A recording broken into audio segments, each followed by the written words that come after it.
Rapport tal-ekonomist ewlieni tal-Bank Ċentrali Nathaniel De Bono jikkonferma li r-rata tal-interess pajjiżna huma l-inqas li jeżistu fiż-żona euro. Fil-fatt, ir-rata ta' pajjiżna ta' madwar 2.6% waqt li dik fiż-żona euro hi kważi d-doppju wara li qabżet l-4%.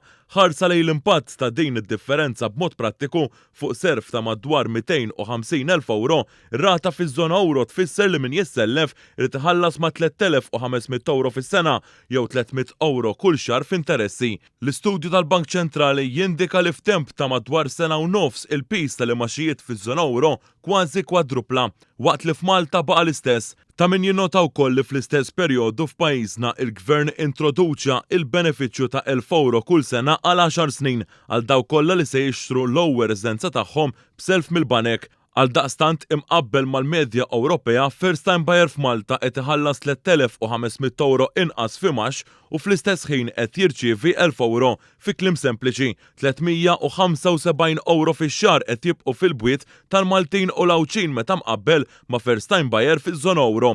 L-istudju minn Nathaniel De Bono għall-Bank Ċentrali jispjega li waħda mir-raġunijiet għaliex ir-rata interess ma żdiedux f'Malta u l-livell għoli ta' likwidità li jgawdu il-banek lokali. It-tkabbir qawwi tal-ekonomija wkoll għen lil banek iżidu il-profitti tagħhom waqt li l-proporzjon tas-self ħażin naqas drastikament.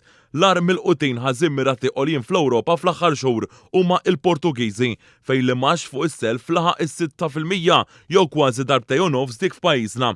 First time buyer fil-Portugal li jissellef 250,000 euro irid iħallas ma' 8,500 euro iżjed jew 700 euro aktar f'imax. Dan il-kalkolu lanqas jieħu in konsiderazzjoni l-għotja li qed jagħti il-Gvern lil first time buyers lokali.